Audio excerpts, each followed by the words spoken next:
ริษัทรุ่งเรืองที่ปรึกษาออกแบบและรับเหมาก่อสร้างเชี่ยวชาญให้คำปรึกษาด้านการออกแบบและรับเหมาก่อสร้างเช่นเรือนวิลล่าคฤหาสน์สระลอยน้ำด้วยทีมงานที่ปรึกษาด้านการออกแบบและก่อสร้างแบบมืออาชีพบริษัทรุ่งเรืองได้สร้างความประทับใจให้แก่ลูกค้าหลายๆพันคนในทั่วประเทศลาวไม่ว่าจะเป็นเรือนแบบดั้งเดิมและเรือนแบบทันสมัยเหมาะกับฮวงจุ้ยและความมักของเจ้าของเรือนนับตั้งแต่ภายในเรือนไปจนถึงสวนหน้าบ้านบนจอดรถประตูหัวทั้งหมดนี้บริษัทรุ่งเรืองให้การปรึกษาแบบละเอียดและก่อสร้างตามการออกแบบ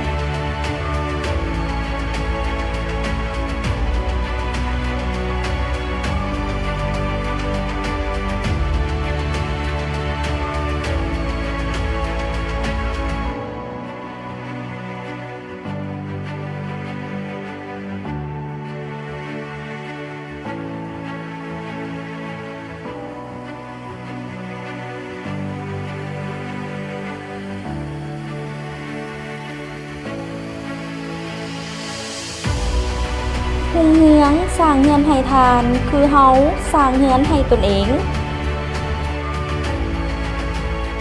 ขอบใจบริษัท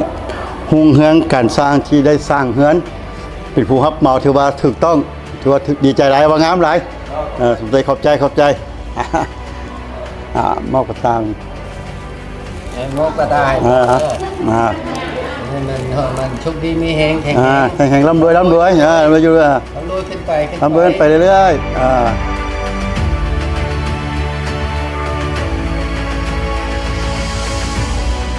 ขอบใจบริษัทรุ่งเรืองการสร้างที่ว่า